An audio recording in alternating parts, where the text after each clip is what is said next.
Welcome, everyone, this evening. I'm glad to see so many of you here, especially with this nice sunny afternoon. Online anger as capital. And it made you all curious and made you come here. I'm wondering what this evening will become. Huh? So, just a short question for you. Who has ever thought to himself, I want to use my smartphone less? Hands. Yeah? Yeah? Okay. Could you please state quickly, has it been successful? No. No. Why not? It's a big fact, I guess. Yeah. Yeah. Similar problems? Yeah. Hands, perhaps? Who has felt it's addictive? Yeah, I think so too. Eh? So, what does this tell us? I hope we will get some answers tonight. Sort of why? Why is this like? Why do I feel like this phone is pulling at me? Huh? That's sort of the bottom line. So then let's talk about anger. Who of you feels angry tonight? Hands up. Not so many. Okay, I'm glad. So. Yeah, so I'm also, but I do think we recognize this in debates and in the news. There's something about anger there, and I think that's well, at least something that I have questions with, and hopefully tonight we'll have some coherent answer for ourselves, at least.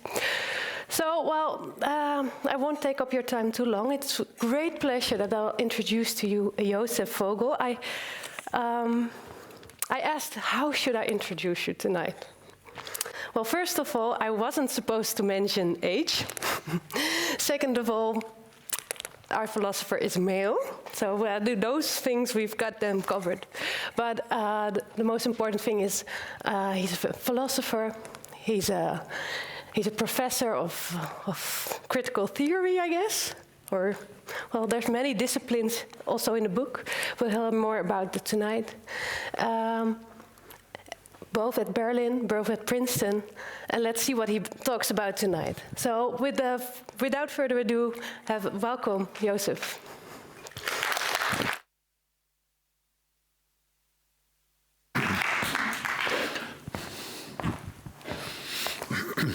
Mira, thank you so much for the kind invitation, for the introduction. I must say, I never had a smartphone, and probably I never will have one. But sometimes I'm very angry.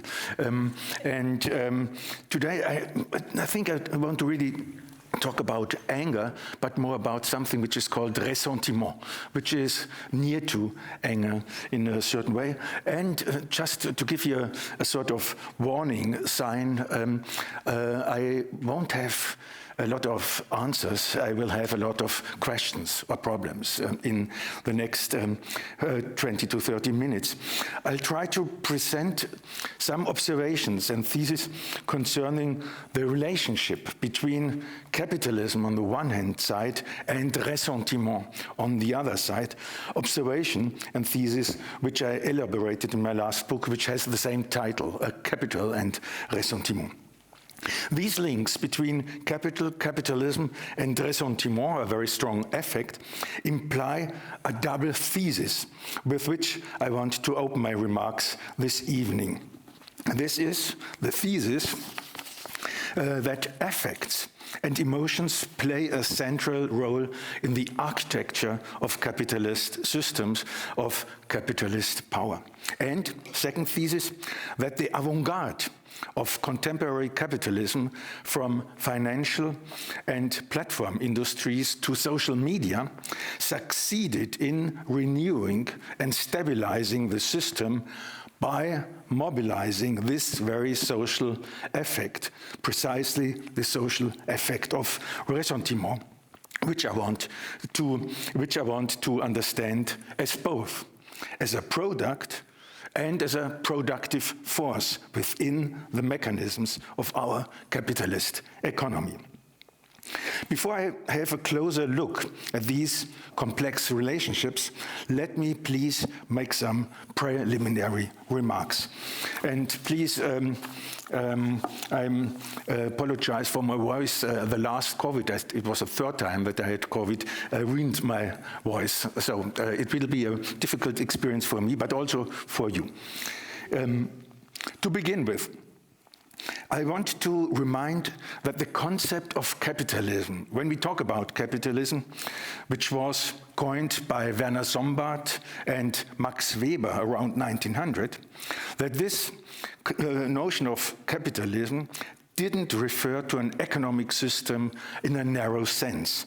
It embraces much more a conglomerate of heterogeneous elements which include not only modes of production, ownership structures, legal frameworks, business practices, political institutions, technical infrastructures, but also mentalities, passions, impulses, instincts, and drives.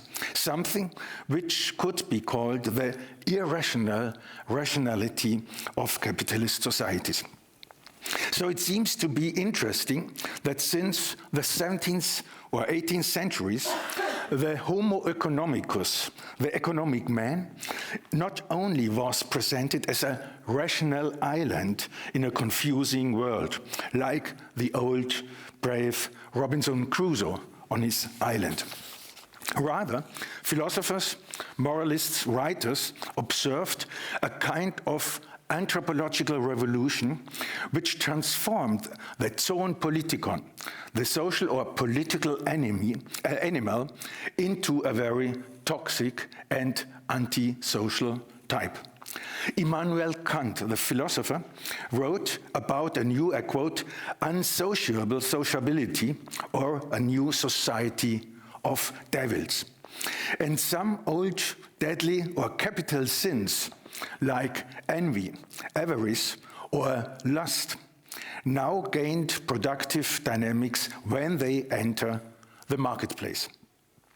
You all know the famous motto by Bernard Mandeville, which characterizes the new economic man in this and his milieu, I quote, private vices, public benefits.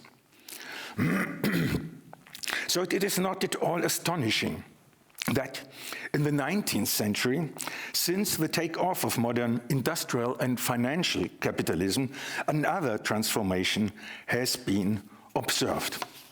When Karl Marx talked about the abstract hedonism, in German abstrakte Genusssucht, of the capitalist, he meant an uninhibited drive for enrichment which follows the movement of capital and cannot be reconciled with any concrete satisfaction or fulfillment, a boundless, insatiable desire. And it seems to be very significant that at the same time some authors discovered a new combination of the boundless economic desire with the old passion of envy. Authors like Tocqueville and Kierkegaard, Dostoevsky, Nietzsche, or later Max Scheler elaborated a concept which integrates economic mentalities, social modes, and capitalist dynamics. What Dostoevsky called the toxic mist of unsatisfied desire finally got the title of ressentiment. It comes from French, c'est ressentir de quelque chose, the feeling, the after effect of something.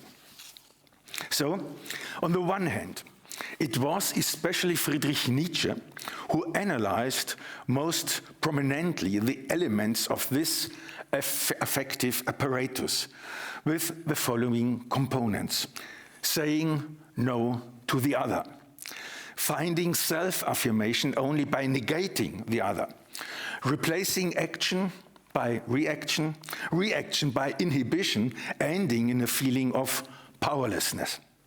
Objects and events of the outside world becoming sources for slight and humiliation, a lust for penalization, and finally seeking concrete culprits for one's own pain. Someone must be guilty. Someone must be responsible for my bad feeling. This is how Nietzsche cited the sound of ressentiment.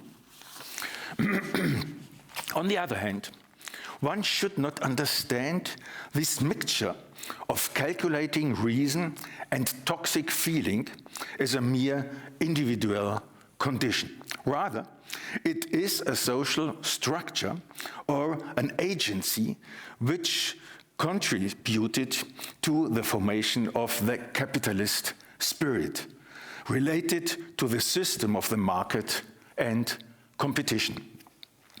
It was the German philosopher Max Scheler who identified in ressentiment the effects of liberal capitalist societies, a kind of negative socialization, characterized by the tension between formal equality and material inequalities, by endless processes of evaluation and judging, by an excited and always disappointed desire for competition and comparison, by the phantasm of the other's enjoyment.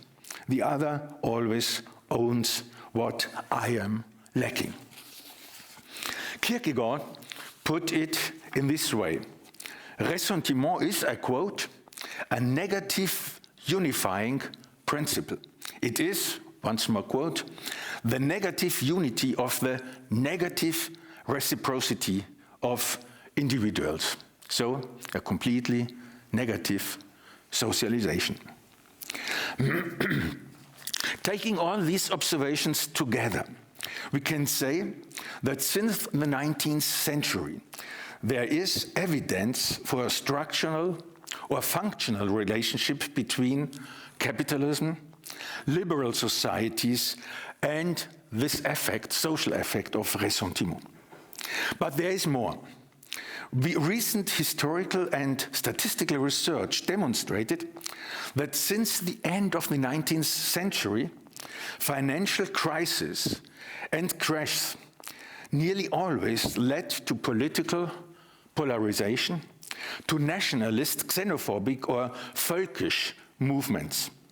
From the crisis of the Gründerzeit, 1873, to the crash of the 1920s, to the collapse of 2007 and 2008. Right-wing movements and parties increased always up to 30%. You have it especially, and you see it after 2008. The Tea Party movement in the United States, including later Trump, the UKIP and the Brexit movement in Great Britain, the AfD in Germany, and so on. You can go all over Europe and see the same effects. This brings me back to my initial questions. Can we reconstruct a more or less systematic relationship between capitalist economy and the circulation of ressentiment? And more precisely, with the focus of our debates today, namely political polarization, a fragmented public sphere, hypercommunication, disinformation, and the storms of agitation in social media, can all these phenomena, which represent a danger for democratic rule, can these phenomena and the erosion of democracy be related to the dynamics of the most recent financial regime? Let me outline this relationship, this linkage, in some steps and in some short theses. First, the current platform and internet industry is a renewal of the most recent manifestation of a financial regime which took shape in the 1970s. One of the most important conditions of this development was the fusion of banking and financial businesses with information technologies. What is called financialization, this means the dominance of financial transactions in the economic system, wouldn't have been possible without the adaptation of finance to information theory and electronic infrastructures. The first electronic platform was the private stock exchange Nasdaq, you know it all, founded in 1971. In 1993, the World Wide Web was opened for stock exchange and financial transactions, and today 70% of financial businesses are processed by algorithms. Second, in the 1990s, we can realize the emergence of something which must be called internet exceptionalism, a privilege of some business models spreading from United States over the rest of the world.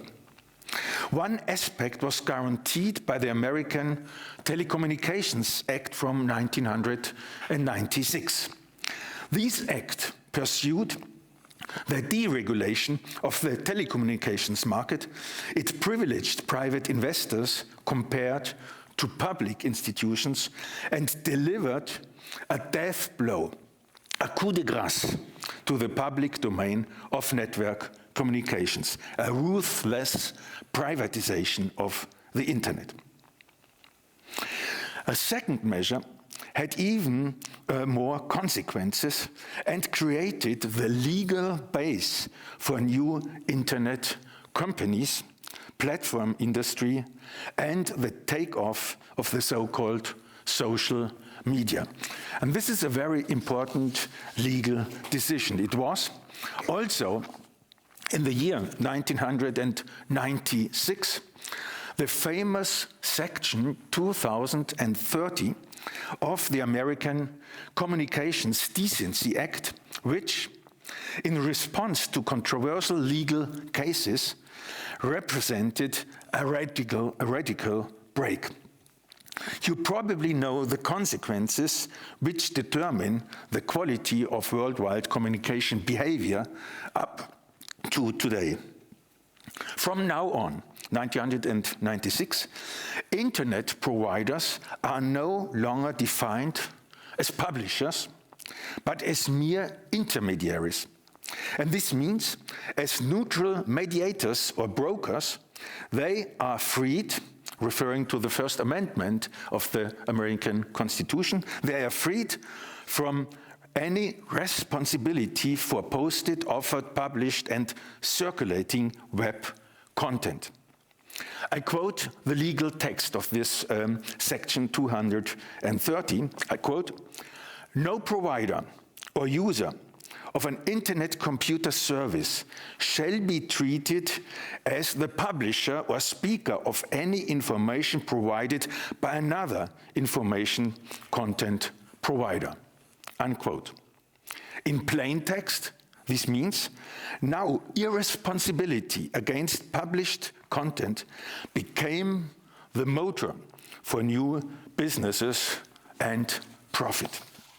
In other words, who publishes now is not responsible, but who is responsible for content does not publish. This is the paradox of social media. Third, on the one hand, these conditions created the attractiveness of internet providers for financial investors.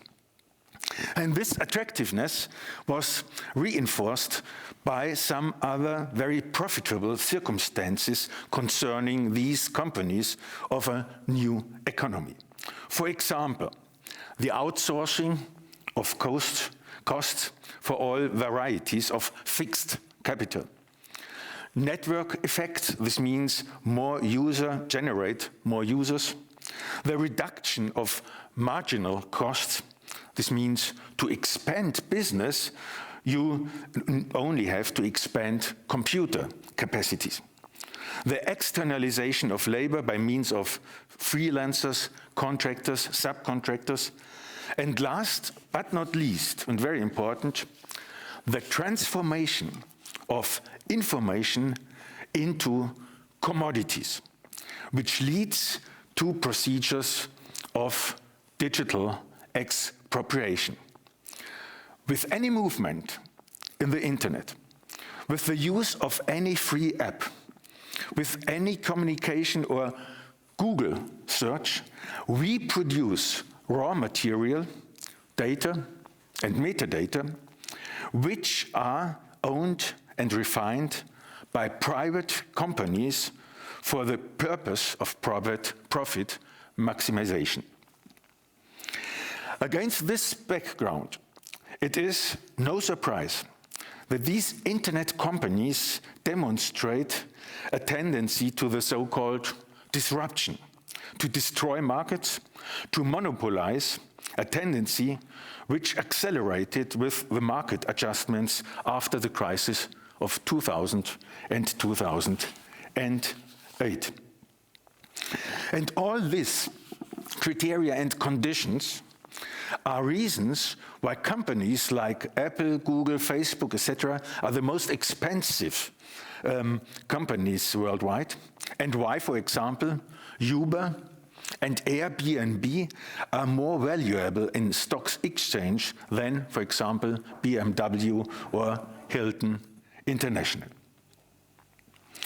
Fourth, on the other hand, and beyond this attractiveness of digital industries for financial markets, the products and market operations of platforms, and especially social media, are structured analog to and in the same ways as the products and operation in financial markets. Here and there, we have data brokerage, we have algorithmic market operations, we have reinforced feedback loops, automatic response cycles, machine-based evaluation of relevance, and so on. So the informatization of finance since the 1970s is doubled by the financialization of information economy. The digital or information capitalism can be understood as the most recent version of financial capitalism. Information capitalism is the most recent version of financial capitalism. This leads me to my last remark or thesis. Fifth, the opinion markets of platforms and social media, which function technically and economically like financial markets, provoke a social and political mobilization characterized by the social affect or the social texture of ressentiment.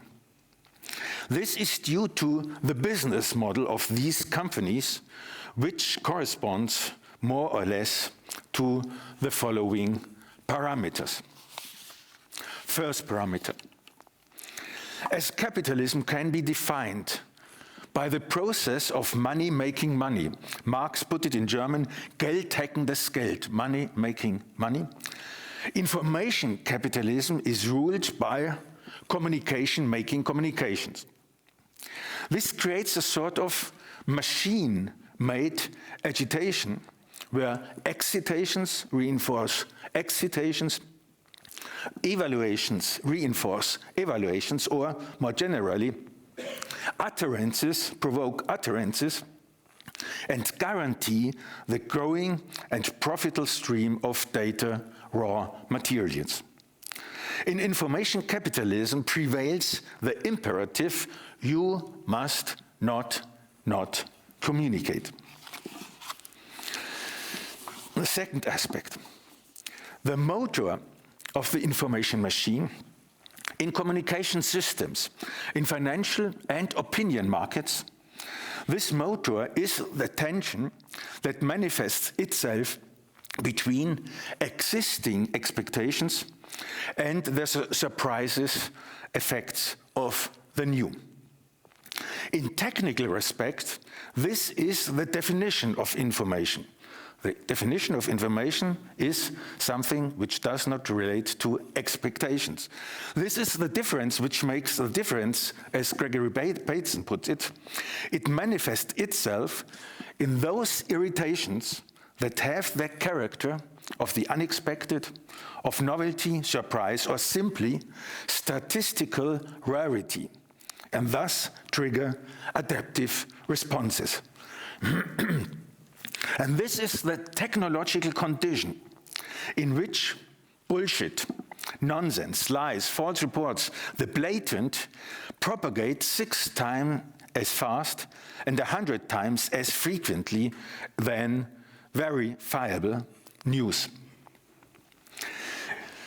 In this information machine, for example, the opinion that the Earth is flat like a pizza has much more information value than the assumption that the Earth could be round.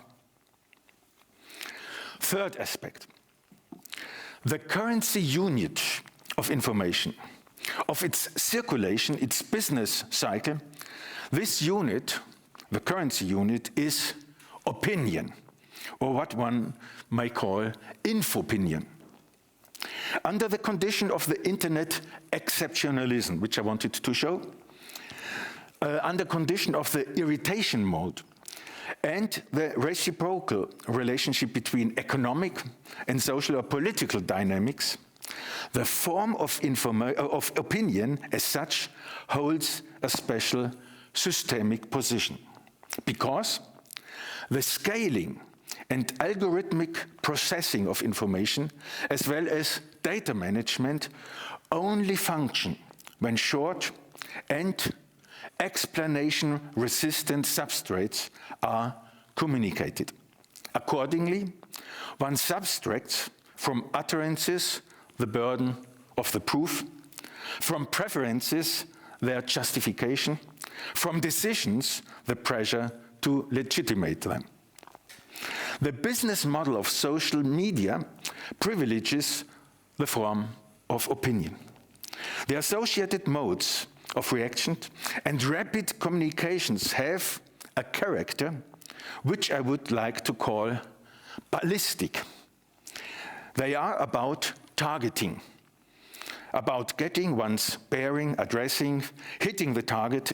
In other words, they aim to perfect a communicative striking skill, which, with the use of news bullets, probably function like military enemy recognition. Fourth, and finally, with the banishment or elimination of gatekeepers, which is an imperative for platform and social media, these industries simulate immediate and authentic communication. They simulate immediate and authentic communication. The disempowering of society, the disempowering of mediating institutions is combined with an empowering of communities by continuous plebiscites. The business interests in the capitalization of data and information coincide directly with the socio-political processes that generate separate and closed pseudo-communities. Here, a very peculiar dynamic applies that precisely the greatest possible and global inclusion of users through the accumulation of network effects is linked to processes of particularization, an algorithmic tribalization. It owes its existence to the adaptation to predictable cultural, religious, political, normative user expectations that are reinforced by positive feedback. The universalization of information standards constitutes the precondition for the production of particularized forms of community. Thus, The diversity of algorithmic management among the different variants of internet platforms can be located along a spectrum whose selective work is stretched between general, self-reinforcing processes of coordination on the one hand and systemic monadization on the other. In other words, it is stretched between the two outermost poles of an information machine, which, as a whole, engages in a profit-oriented processes of mass phenomena and produces social infrastructures. This has a direct political impact.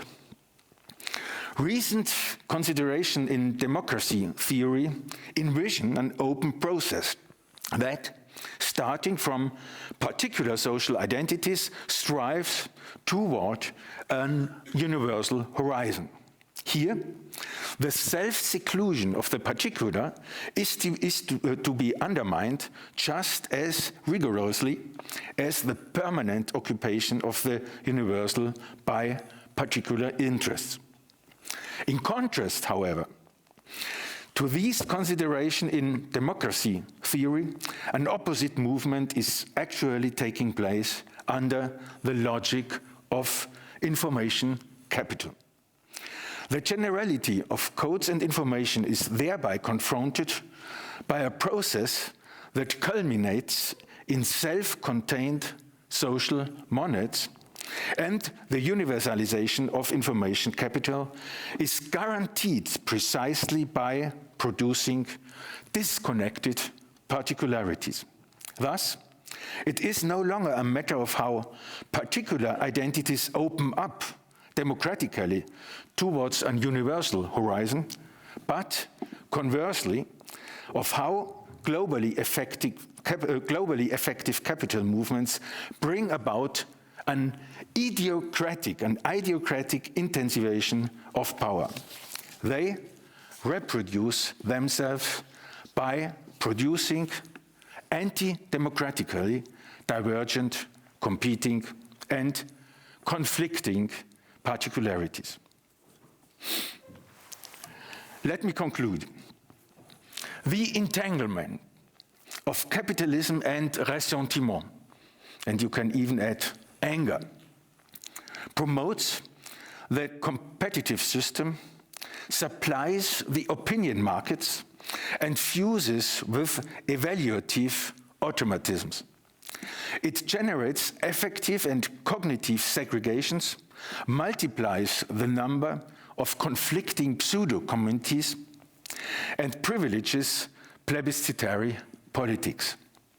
Moreover, it turns the worry about global markets, transnational finance, and economic dependencies into tangible denunciations that disseminate various figures of hostility, from migrants and refugees to European bureaucrats, greedy investors, or conspirators in the financial industry. The hostility of all against all today created not only an extremely sustainable corporate feeling, but has also become a very successful business model. Thank you for your patience.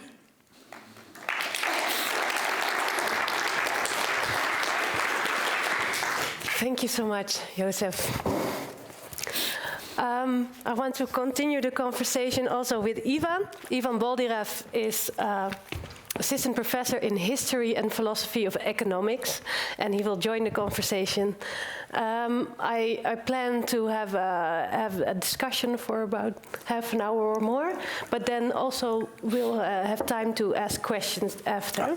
So then if you in the meanwhile think, I still keep in mind when you have a question, save them for later, because I'm really curious what questions you might have.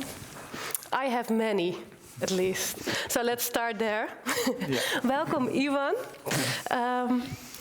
I understand you guys know each other for quite a while. Could you introduce how you guys met? And in 2011, or I think, in the beginning of 2011, I wrote a letter to Joseph, who never met me, but really believed in the bullshit that I wrote there in my dissertation proposal, and actually invited me to Berlin.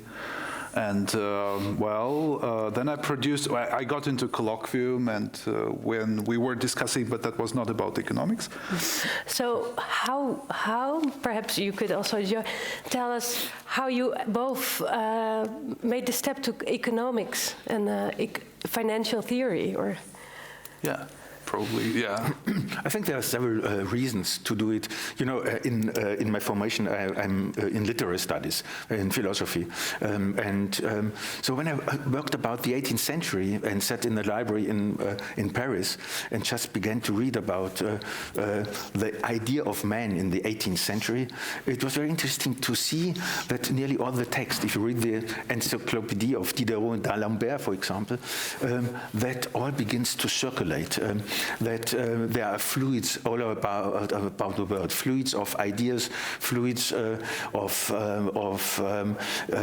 water, of blood, of science, of money, etc. I have the impression that there was a thinking in circulations. And so I came to my first thesis that the emergence of modern man and the image of the modern man is the economic man. So this was the first step. I don't tell the other steps, but the last step, this is simply anger. Anger about the contemporary system, anger about, I would say, the victory of financial economy over our societies. And this is important, and was important for me, the force of financial economy to govern our societies, by central banks, by financial products, and now by social media, for example. So what I'm interested in and what causes my anger is the governmental force of financial economy in our democratic systems. So this brings me to the question, Ivan, when you first read the book, did it immediately make sense to you? Because of course absolutely. You know each other well. Absolutely, but this is a new development, really. Because, by the way, the word capital is also in the title of another of Josef's book that was written immediately after the crisis, or like as a reaction also partly to the global crisis. And actually, the book is 5 chapters, and the Ressentiment is only the final chapter, and the first 5 chapters are capital. And this is what I found really fascinating and new and really interesting, that was in much detail worked out, the idea that interests me a lot as well, the idea of economics, economization, and the role of the economic in our lives. And this is really, really very, very important, and is a specific feature of the book. In at least 3 aspects. One aspect is political. So any political phenomenon today has an economic dimension. No significant economic phenomena are free from political aspects. It's very tightly intertwined, the power and the economy. Economists are bad at thinking about power. Power is not really a part of economic theory. Economic agents meet somehow, there is demand, supply, and in the end, it kind of, but there is no place for power there. So you feel there are 2 things are brought together in Josef's book, that the domains in itself lack of acknowledging, perhaps. And the economist don't see political philosophy, and then the political philosophy lacks financial or economical theory, you'd say, or contemporary critical theorists have no idea of what current economics is about. This book has. And this is a very important aspect. So I would add, so first is political issue, second is what is called in the book capitalist ontology, the view of the world. Once you Google things, it's not that you only get information from your search. You're producing. You are producing data, and there is an online ad auction running next to your search. There is the small market that is happening once you engage with information technology. It's economic through and through. And the final aspect is epistemological. We know something. Could you explain what you mean by epistemological? Yeah, so this is a nice idea which I get from the German Marxist of the 20th century, Alfred Sohn-Redl, which actually brings our capacity for abstract thinking to the social practice of economic exchange. When we exchange commodities which are qualitatively different things, we need to make them compatible through value or money. Mm-hmm. By doing this every day, we perform an operation of abstraction.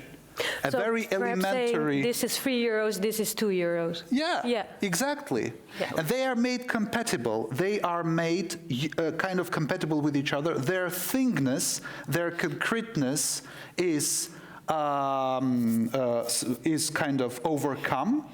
Mm-hmm. And what we get is just the abstract value. And that, I mean, Sohn-Redl argues that this operation was very old. It came before the abstract thinking emerged, and after that we come to think in abstract terms. Now, in the book... first we were doing it, and then we were thinking it. Yeah, okay. Exactly. Thought comes from practical social engagement. It's not only me who is doing this, others do that. I interact with others about that. This is a deep, actually Marxian idea. Mm-hmm. And in the book, there is the idea that actually this leads the social world to, it makes it quantifiable. It makes it amenable to algorithms. It makes it mathematized, in a sense. So, also due to conformism, also due to the fact that, I mean, we as economists live by big numbers, tendencies, mm-hmm. something that happens, for the majority. Well, perhaps. And this gives us the chance to quantify it, yeah. to predict. Perhaps say, well, first we were doing it, then we were thinking it. Yeah. Sort of, this is much more in terms of commodity and value. Yeah. So perhaps, Joseph, could you, and I think this is crucial part of your book, is sort of how we got from there to information theory. Sort of, if I understand it correctly, sort of, it's crucial to understand how, because I know you don't prefer digitalization, you talk about informatization. And perhaps could you say a bit about how we should understand how the former relates to this information theory bringing us here, sort of? It's not very easy to explain, but first I think it's important to see that the theories of financial markets, and it is important, I'm talking about financial markets, not about economy, the rest of the economy, it's financial economy. It's very interesting that since the 1960s, the theory of financial markets is transformed, or was transformed, to a theory of information. And this means that first thesis, that the market provides all information which is necessary to make business. This means second this, that every agent has access to this information. And third, that information is simply this difference which I mentioned between expectation and change. And fourth, that if you see an opportunity in the market, in the financial market, you take it. And sixth, that this whole creates a certain balance, creates equilibrium. In the center of modern financial theory is information theory. And this was, and this is another important aspect, was the condition to implement financial procedures, financial businesses, transactions to digital technologies, to automate simply. And this means if you machines buy and sell, 70% of financial markets are realized, are actualized, are affected by machines, by algorithms. And you can only automatize this market if you don't hesitate about an asset. You don't research if an asset is good or bad, whatever. The only important thing is the difference of information. And this means that these automized financial markets function like opinion markets. You must not have any knowledge. Machines buy and sell in milliseconds. This is the new condition which emerged in the 1960s with new theories and was implemented in the 19th in the internet or digital network systems.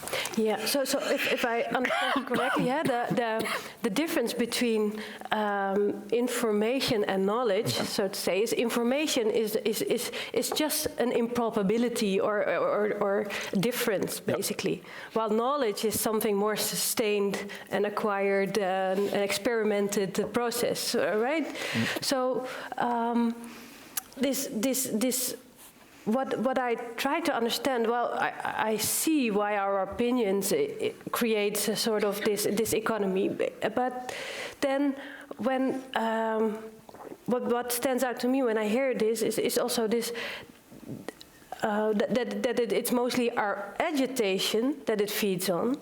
Well, I would say, well, why not, if it's an element of difference and surprise, why it's not celebration or surprise as in a positive thing, right? So why does it so much have to do with a difference as a different opinion as a negative thing, negative evaluation of something? I didn't say it's simply negative. First, I say the imperative is stay in the net, produce data and metadata, so work for the production of raw materials. And this is a very interesting situation. Probably you know, everybody knows the notion of surplus work. You work more than you earn in a certain way. And the interesting situation in the internet is that you produce surplus value without working. Even if you have fun in the internet, etc., you work for these industries. First point. So it's simply create situation where you don't want to leave your occupation in the net. The next film, the next video, the next whatever, post, etc. But what I wanted to show that this is a sort of, creates a certain social infrastructure.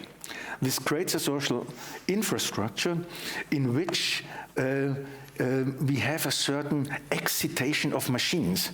So our affects are not our affects, these are the affects of machines. They mobilize reactions and reactions of reactions, etc.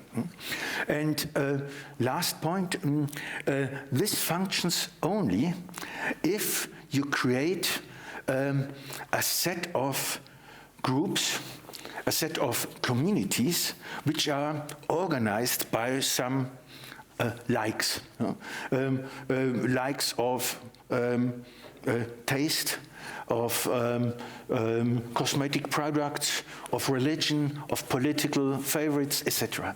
Yeah, And this means so there needs to sort of you need to have these pseudo communities that appear to keep people in there, basically. Yeah, because it functions only by by creating these pseudo communities.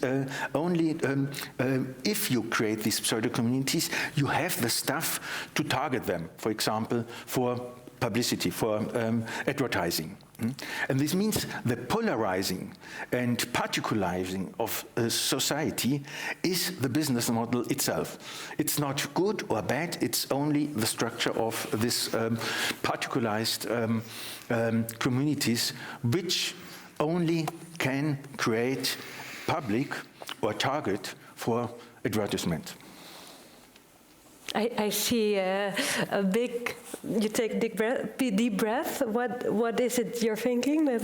I'm thinking, So where is the economic here again, right? So because this is the foundation. It's not by chance. We have come here. We have come to this situation. It hasn't come from nowhere. It really has come from a certain economic model. And I'm thinking about that also in the idea of a genealogy, because the book gives a genealogy. It gives a Could you explain to us what a genealogy is? Well, let's say prehistory and exploration of origin. Yes, so sort of how does this come to be? Yes, exactly. And I was astonished also, because when I was thinking about that was really very interesting. One of the problems of the capitalism, as it is criticized in this book, but also by other authors, is really the problem of, that the capitalism creates inequality and is a threat to democracy. So this is basically claims that are made in the book, but these are claims made also in broader literature, right?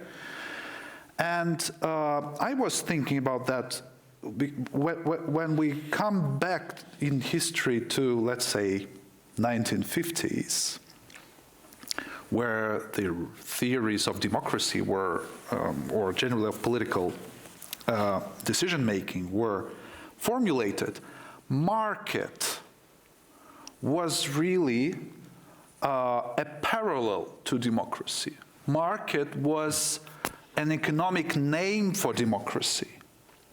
Because in markets we compete, in democracies we also compete, right? The policymakers or the politicians should compete.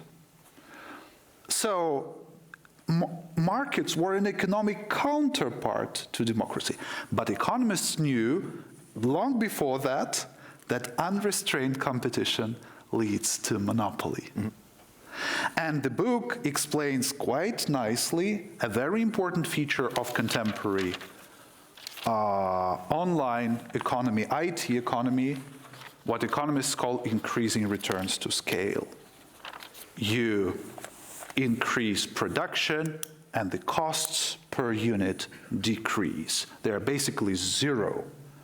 To get another Facebook user, to get another Twitter user costs nothing for Twitter or Facebook. And this is a decisive technological feature of this type of market network effects, all other things. Now, how do we come from this markets as democracy to markets as threats to democracy? Yeah. In other also parallel development, how do we come to monetary economy as something agents want for certainty? Because money is what gives you certainty. Money is the most liquid asset. You can exchange it all the time. Try to exchange your commodity, it will be much more difficult. how do we come from this certainty to the increased uncertainty of modern financialized economy, which is plagued by instabilities? So I think that was my question. Oh, it's a question, yeah. So, and is this the question that arises? Yeah. When reading the book? Yeah, it's basically the historical question. So how do we trace that? I think the books. Yeah, well, within there, I feel that this development and what is seen as a sort of well, there's been spoken about sort of this individualization, there's scarcity, everything's for sale, each to its own. Neoliberalism is a loss of solidarity, sort of we're individual. So I try to understand how does this development now also end up with this, as you say, a lust for penalization. Sort of, who am I to blame for this? And then, if it ties into your question, perhaps, what is it that I've lost along the way that I need penalization for? Is then my question. Perhaps you could help answer that. So let me give you two examples, simply to make it more concrete. The crisis at the end of the 19th century, which began in Germany, 1873, the so-called Gründerzeit, the founding time crisis. This was a financial crisis, banking crisis, coming from Austria and Germany and spread all over Europe. An effect of this crisis was a harsh criticism against capitalism, but not only a criticism of capitalism, but of financial capitalism, a criticism of the circulation sphere, and finally, and this was the impact of resentment, of the Jewish banker. And you see in Austria, in France, in Germany, all over Europe, the emergence of new anti-Semitic parties, which were on the one hand liberal, this means capitalist, and on the other hand anti-Semitic. So blaming the Jewish banker was a certain kind of rescue of capitalist system. To sustain it. To sustain it. And I'll give you another example which is probably nearer to our experience. It's Brexit. Yeah. If I may explain it. Please do. It was very interesting that financial economy, this means big banks, for example, now bankrupt Credit Suisse, for example, JP Morgan, Deutsche Bank, etc., all located in London. All these banks voted to remain in Great Britain because the Eurozone and European Union was a perfect liberal milieu for making business, financial businesses. Except one new branch of economic system, and this was hedge funds, investment funds, the fintech, this means cryptocurrencies, derivative brokers, etc. And this avant-garde of financial economy was no longer satisfied with European Union because after the crisis of 2008, there were some restrictions to financial markets in European Union. And this investment funds, hedge funds, etc., were against these restrictions and financed 90% of the Leave campaign. And it was interesting that they had a very clear idea. Could you explain a bit what the Leave campaign was? Leaving European Union. Oh, the Leave, yeah. So voting for Brexit, voting for UKIP, Nigel Farage, etc. Yeah. And it was interesting that they had one idea how to promote it. They said it must go against European Union. This must go against European workers. It must go against European migrants to Great Britain. It must work against strangers.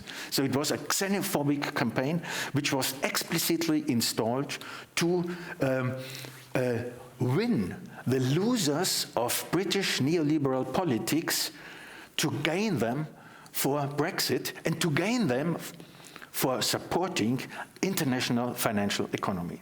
This was the best cooperation between resentment on the one hand side and the avant-garde of financial capital in Great Britain.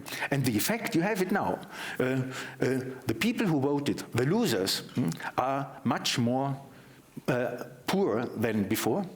And now London is the biggest place for derivatives, for fintech, for cryptocurrencies, etc.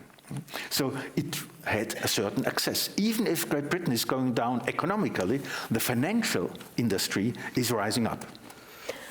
And how do, but for me, unfamiliar with these type of theories, it's very difficult to see the immediate relations between those type of banking and the position of the working class families and how their resentment is sort of their the xenophobia is used sort of to sort of get the banking position there. It's not so simple. Exactly. Not so simple. No, but you know, after Second World War, I think it was a global consensus between Europe and United States, but also Japan, etc., to take measures against a wild capitalism in which financial crisis in the 20s led to economic crisis and led to fascism. So it was very clear you have to tame capitalism. It was even in liberal minds, it was clear that after Second World War we have to tame capitalism by what is called in Germany soziale Marktwirtschaft, social market economy. But after the first economic crisis, end of the 60s, beginning in the 70s, this system became to be unstable. And suddenly there were new options of making business, and this was international derivatives for currencies, for example. And you know the reforms, so-called reforms by Thatcher and Reagan, which aimed in two directions. One direction was to liberalize financial markets on the one hand, and on the other hand to destroy unions, trade unions. This means to destroy solidarity milieux. And the destruction of solidarity milieux is one of the most important resources of resentment. Now I see how they tie in together more clearly. Thanks. Tying into this, I want to jump back to you, Ivan. Yeah. Perhaps could you, just to help give the audience an idea, read perhaps the last sentence of the book? Because I think that really, I don't know if you have the English version here, otherwise I could have one over there. Yes, this is the English version. And because also I know it is sort of, it gave you sort of an unheimlich ending as well, right? Oh yes, I was astonished when I kind of, it is not impossible that it will provide the ferment for a new pre-war era. And it's written in October 2020. Okay? So this resentment is a pre-war feeling, and then the actual war began,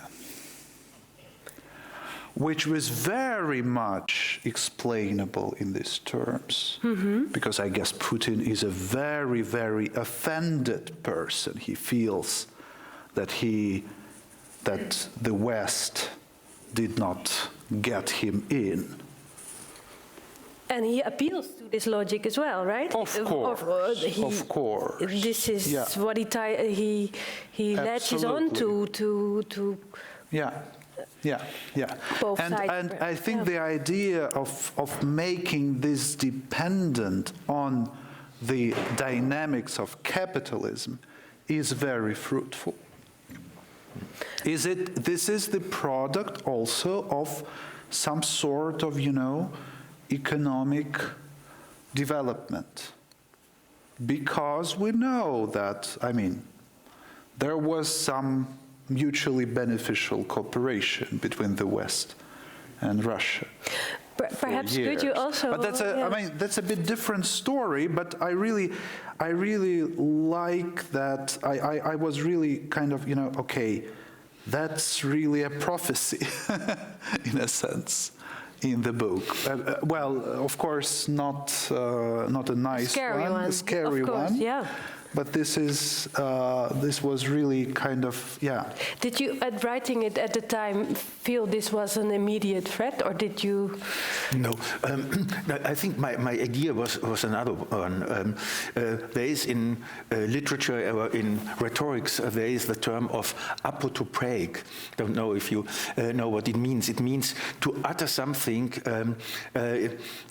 for provoking the opposite. Yeah. So I formulated this sentence to in the hope that the opposite will happen. Yeah. This is one hand, but I think there are some signs and some developments which one cannot feel, but only calculate.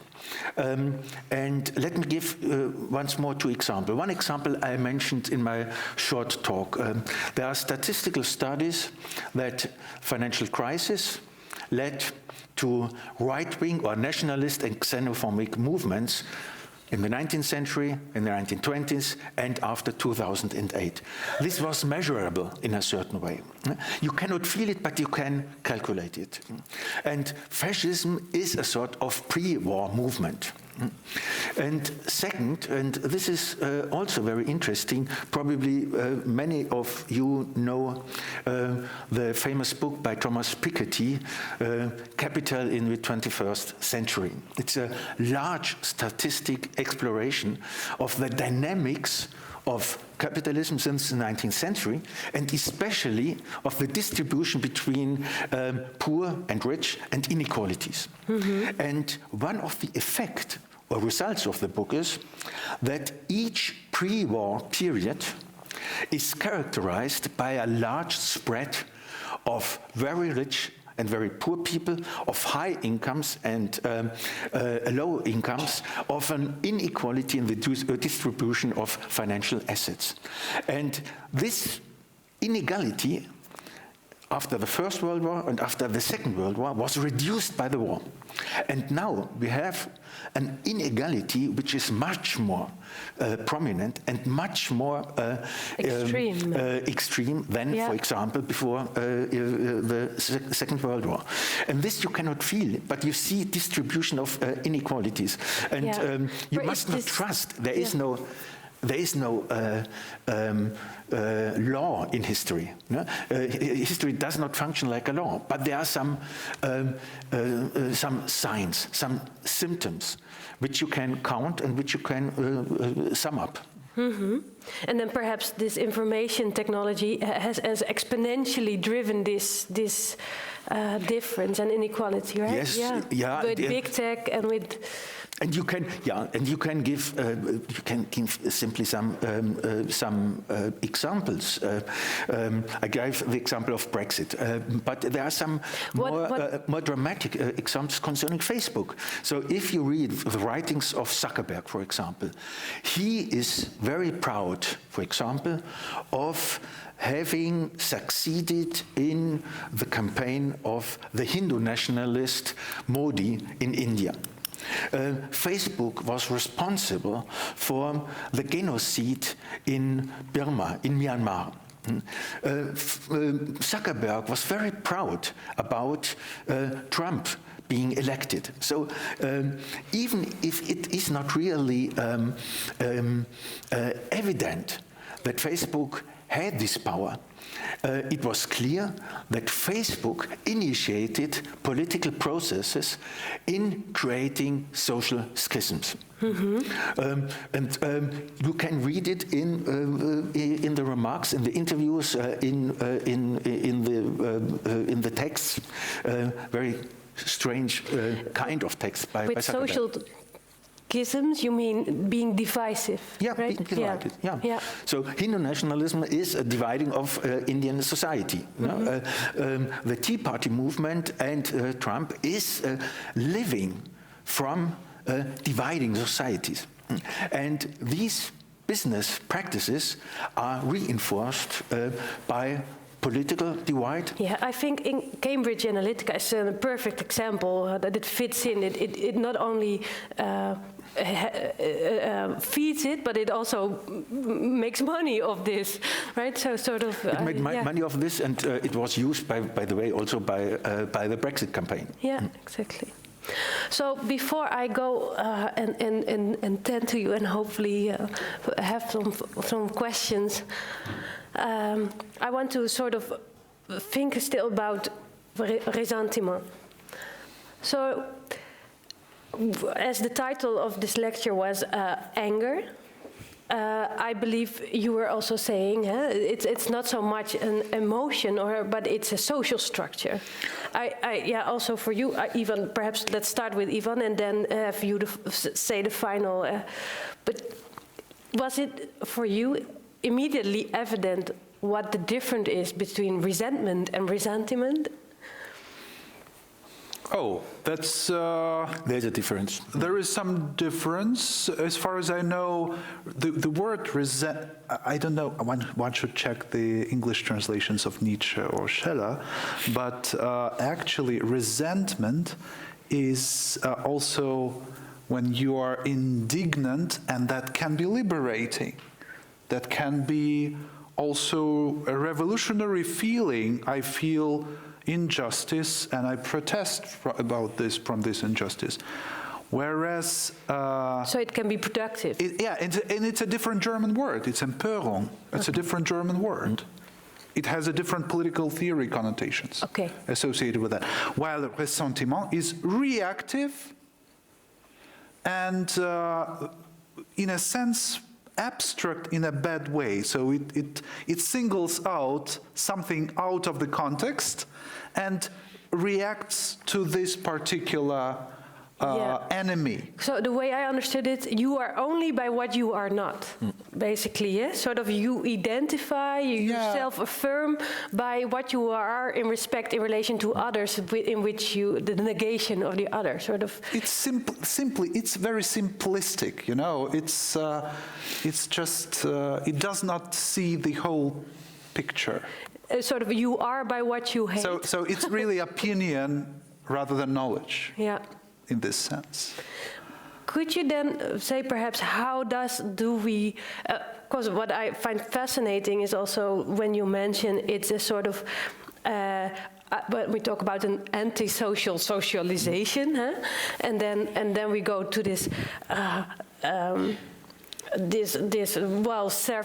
self-affirmation by negation, but then this is still for me, I can sort of tie into this from a personal experience, but when you talk about it as being a structure, then I find it, of course, I recognize this tendency, especially when you do encounter all types of social media, the way the COVID crisis happened. I mean, there's many examples we could think of, but when does it become a social structure is a bit difficult for me to grasp, actually.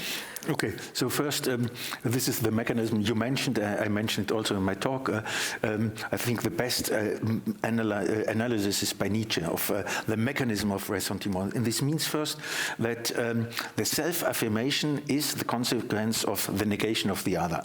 You are not capable to affirm yourself. You have to negate the other to get some affirmation of yourself. And this means you transform the satisfaction with yourself into dissatisfaction with the other. And the second interesting point is that this situation, you mentioned it, is linked to reaction and in a certain way to powerlessness. So this certain kind of powerlessness proposes on the other side, a sort of subjective empowerment. You feel strong as a subject without acting, feeling strong without acting. And what is social structure in there? I would say feelings like this are interpretations of concrete power relationships. So with feelings like ressentiment, you deliver an interpretation of a power system, and especially in this case, you interpret it in a way that you cannot change it. Mm-hmm. Well, this brings us to my final question before. If we read the book, where do we end up? What can I do now? Sort of what... Because this is, when indeed this is this total intertwined reading of our modern day, let's say, sort of, then how can I, if I feel like I'm subjected to this power play, social media, a war, you know, information theory, all of it is out there, and like, how am I as an individual to relate to this book, to this idea, and how can we sort of counter this in any way? Huh? I don't know. You're smiling, perhaps because. Well, this is the author of the book. Yeah. So, I told you that I didn't bring with me the answers, but only questions or problems. But I think it's the first step would be what is the issue of political fight today. And I would say on one hand, first point is how to frame and how to reorganize financial economy. I think this is a very important aspect, which was discussed after 2008 and nothing happened. For example, financial transaction taxes, etc. So to reorganize financial markets would be one asset in the political fight.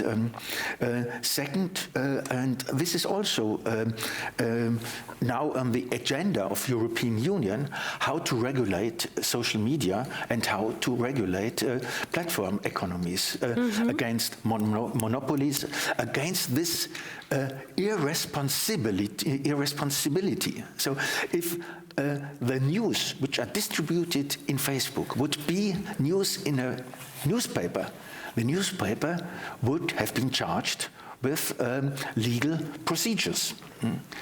Facebook and Zuckerberg says he's the biggest publisher in the world and is not responsible for any shit he's publishing.